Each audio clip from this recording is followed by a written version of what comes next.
Coming to you live above the Heineken River Deck here in Pier 17 in New York City. Welcome back to Jalen and Jacoby. Jalen Rose, LeBron James is about 3,000 points away from passing Kareem Abdul Jabbar on the all-time scoring record. And here's what Kareem said about it. I'm excited to see it happen. I don't see records as personal accomplishments, but more as human achievements. We all win when a record is broken. And if LeBron breaks mine, I will be right there to cheer him on. Jalen, what do you think about him excited to see his record be broken? You go ooh and ah when I jump in my car. People treat me like Kareem Abdul Jabbar.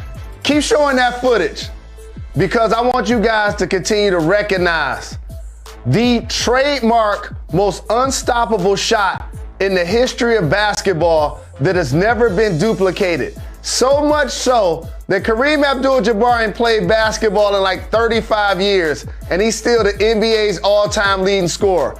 I don't care if you change the shot clock. I don't care if it's pace and space. I don't care if you got guys launching three-pointers from half court. He's still the NBA's all-time leading scorer. And as I stand on the shoulder of giants, you see he's right behind me every day in my background with the Ali Summit picture. Has always been gracious, has always embodied being more than a jock, has never been the type of guy that thumped his chest and made it all about him. He was dominant his entire career. 4 championships at Power Memorial in college, in high school, 3 in college at UCLA. And that's just because freshmen couldn't play or he would have had 4. 6 championships in the NBA, 6 MVPs in the NBA, and as I mentioned, the signature shot of the league, the sky hook. At some point, somebody gonna pass him, and it's gonna be somebody that's in the GOAT conversation, and rightfully so.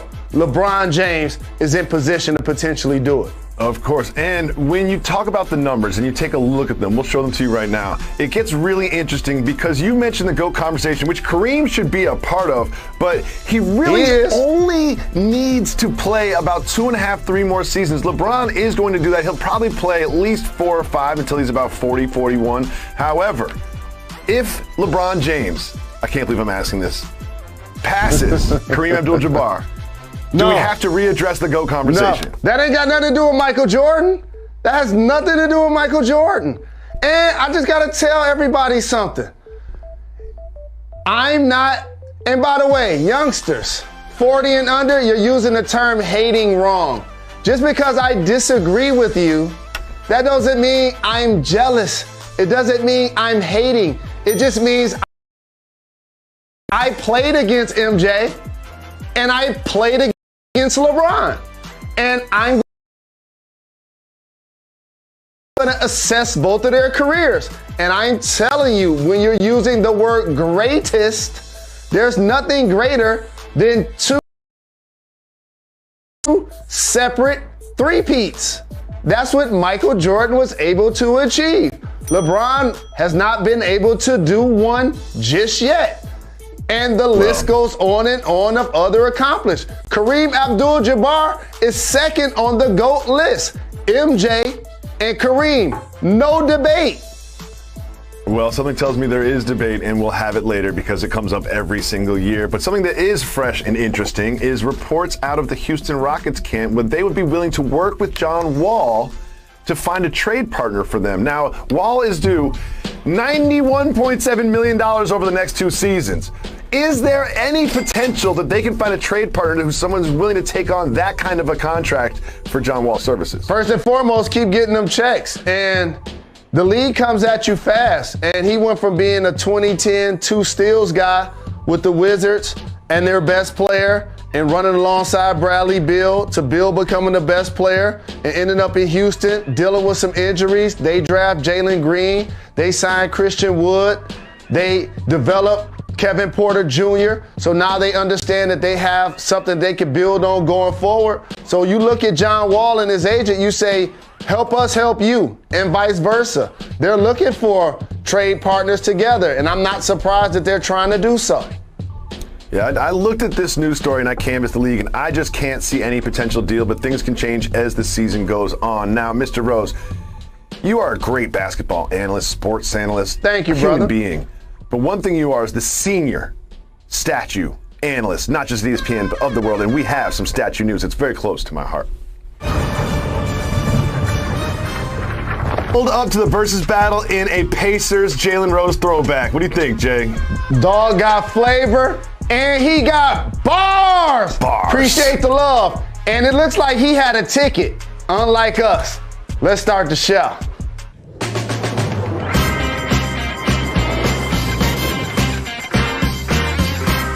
He is Jalen Rose. I'm David Jacoby. We are Jalen and Jacoby. What is up, it that we give do? the people what they want. We have an update on LeBron James potentially passing Kareem Abdul Jabbar in the all-time points scored list. But we start the show with a topic I think we'll be starting the show with very often this football season, and that is the drama surrounding Aaron Rodgers. He went on our homeboy Pat McAfee's show and had this to say about his interceptions against the Saints.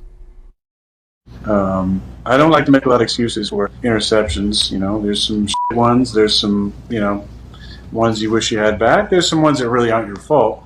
That one was entirely due to the double nut shot I took. The double nut shot interception. He said that he took a right and a left to the midsection, which led to this interception. What do you think about Aaron Rodgers' revelation? I think that professional defender athlete should be suspended for the NFL for at least 3 to 5 weeks. Like, seriously, that person should be under quarantine for 3 to 5 weeks for doing this to Aaron Rodgers. You do not mess with the family jewels. That is not what Killer Mike meant when he said run the jewels. You don't play with that area. Now it makes sense why he threw that punt. Remember I told you, I've been saying it for the last couple of days. I was like, yo, he just threw it out there for anybody to catch it. Now, Aaron, I understand why. The weak struggles happen. All is forgiven, except when you play against the Lions this week.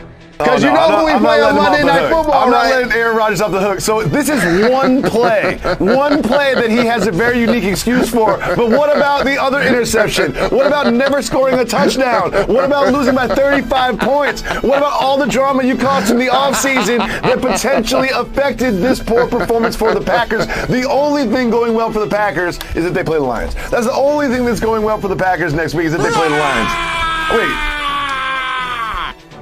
Absolutely. Jalen. What do you mean? And Aaron Rodgers didn't cause the drama. The Packers did. Yes. Yes, Jacoby. Yes. Aaron Rodgers didn't cause the drama. He literally restructured his contract so he can get out at the end of this year. We all know this isn't a farewell tour because he's not retiring, but he's gone. He is gone. And when your leader, when your quarterback is not committed to the team and the franchise long term, you don't make a Super Bowl run under those conditions, Mr. Rose. All I know is this. I appreciate unfiltered Aaron Rodgers, family. It was the Green Bay Packers' fault. They took Jordan Love in the first round.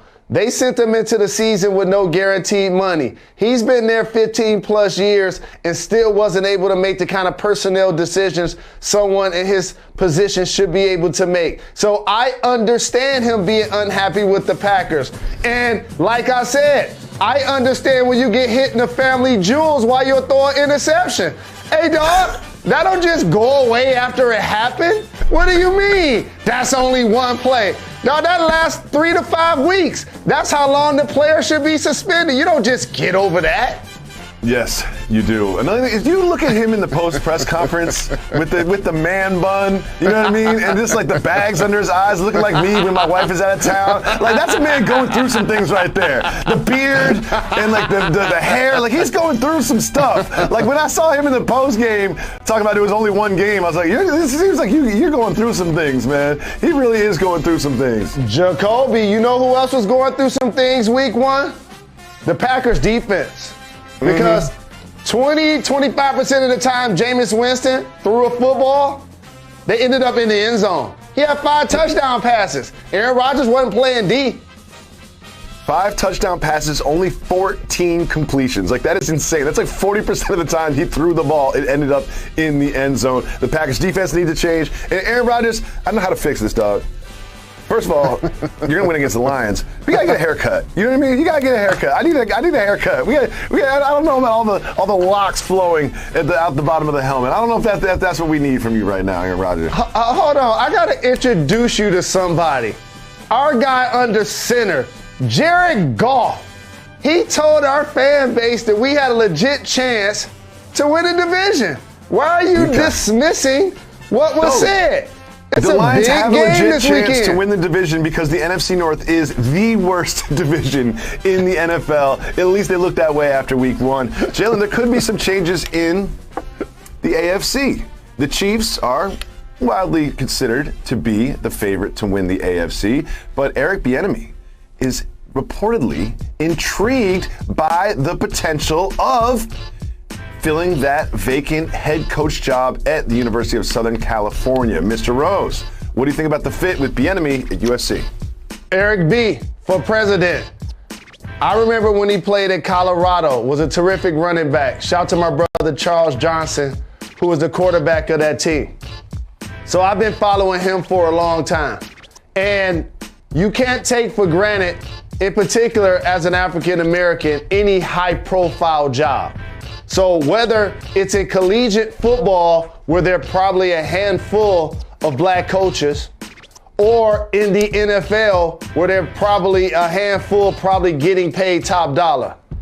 And so the highest level is the NFL, and that's where I'm now seeing him excel, in particular with Patrick Mahomes, who we now see is a diamond that has an opportunity to go on to be one of the greatest players that we have seen. He's already shown that early in his career. Eric Bieniemy helped nurture that. What about Travis Kelce? He's going to go down in history as one of the greatest tight ends that the league has seen. Help nurture that. Same with the cheetah, Tyreek Hill. Not normally looked at based on his height as a wide receiver number 1, but then converted that guy into the explosive weapon at the position. And so I would think there would be 31 other teams, in particular those that need a head coach, vying for his services in the NFL and willing to pay him top dollar. Not barely getting interviewed like it seems like it's happened over the last couple of years. And like I told you, I watch the game and I pay attention to narrative. And I see every time something happens with their offense is give Andy Reid the credit, not necessarily give Eric Bieniemy a shout out. And so now, yes, I'm happy to see him in position to get the USC job. He really deserves it. And I know he's gonna do a good job, but I can't act like he hasn't shown me that he's earned one of the NFL jobs. So that is head scratching for me in a lot of ways. He does not get enough credit for what he has done with this offense. I mean, look at this. Look at those numbers. First, second, third, first in the league since he has been the offensive coordinator. Of course, Andy Reid always gets a lot of credit. Mahomes gets a lot of credit, and they deserve it. But Eric Bieniemy does not get enough. And listen, I know he doesn't care about my opinion or my advice for him, but that doesn't mean I'm not going to give it, because I would wait it out and get a head coaching job in the NFL. Some tells me there's going to be a few, maybe mid-season, or definitely going to be a few after the season, and he should be at the top of every franchise list to be considered. Urban Meyer's probably going to be gone after like week 6. Let's be honest. He can take that job real quick. Shifting gears, Mr. Rose. Well, what you do is, if USC going to give him a blank check like Carolina did with Matt Rule, then you have to consider taking the gig. Otherwise, I agree with you. You stay with the Chiefs, continue to nurture that offense, possibly get more rings, and then wait for the next opportunity in the NFL. It feels like the NBA Finals just concluded, but we're only a few weeks away from training camp opening up in the NBA. And the NBA came out and said that they will not require their players to get a COVID-19 vaccination. What do you think about this from the league? I think Adam Silver is a brilliant commissioner. And I always like to applaud the little nuances in leadership that he does. You know, it's like a tug of war. I learned this in life, right? You and I at a tug of war. You know, one way to win is to let go of the rope. See, I just let go of the rope and let you fall. And he does that in a lot of situations. When LeBron shows up at a tequila bottle at the finals, he don't find him. He don't say nothing. He don't make a big deal. When it's time to go to the bubble and you understand that the players want 29 messages on the back of their jerseys and Black Lives Matter on the floor, you do it. When you understand that, oh, I want to create interest in the lower half of my conferences, so I'm going to create a play-in tournament for the last 2 spots to engage the bottom half of the league. It's a brilliant idea. And let me tell you what he's doing right here that's so very genius.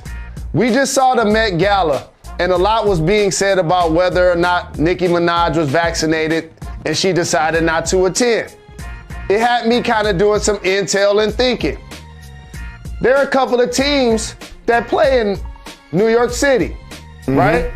And say, for example, you're the Nets, and a couple of your players are unvaccinated. If you're Adam Silver, you don't have to do the blanket rule and say that you want all of your players to be vaccinated. You allow the states to handle it because each state is going to handle it different. New York is going to handle it different from Florida, different from Texas, probably different from Michigan. So now it's going to be interesting to see if the unvaccinated players, for example, on a team like Brooklyn, will be able to perform in their home games. I think this is going to be a huge underbelly to the start of the NBA season. Absolutely. The policy in New York is if you are even to attend, if you're going to go in the Barclays Center, you have to show proof of vaccination, and that includes employees, which also includes the players. Are you suggesting that perhaps some of the marquee names in the tri-state area potentially are unvaccinated and could run into a situation where they're to play in Barclays? Like Public Enemy once said, I tried to help you all I can, but I can't do nothing for you, man. That's a story that we will keep our eye on as we get closer to training camp. And remember where? You heard it first on Jalen Jacoby. Jalen Rose, Rick Ross. Rose! For his son William. And the present he gave his son William on his 16th birthday was a Wingstop. No, not wings. Like, didn't get him some wings. Got him a Wingstop for his birthday. What do you think about this bouse move? Feeding lemon pepper. And shout to Wingstop, who sponsored lunch at the Jalen Rose Leadership Academy yesterday. And this is why sports and entertainment, rap music, has changed the dynamics of inner city kids for decades to come. Because you have an artist, a CEO, a boss, Rose, as you mentioned, in a position to not only put other people in position to be entrepreneurs and take care of themselves, but to also do it for his son. It's a beautiful thing to see, and I can't wait to break bread with the homie. I want you to note the hairline as the senior statue analyst in the world. What do you think of this statue? I'm happy for Marcus Camby. Congratulations. And also, shout to UMass and John Calipari, because even though they had allegations, that school still celebrates their Final Four banner and still celebrates their all-time great player, Ann Arbor. I hope you're taking notes. Now let's get to the statue. It looks nothing like him. It's short, and he got an NBA basketball. like, hold on. He's short. He got an NBA basketball. He almost taller than the statue right now. And he's dribbling. Marcus Camby wasn't bringing the ball up. He looks like a distributor. Like, he looks like Magic Johnson. He should be blocking a shot, grabbing a board. When we come back, we will be discussing last night's versus battle between Fat Joe and Ja Rule. That was a lot closer than I expected. We'll break that down right after this. Lean back.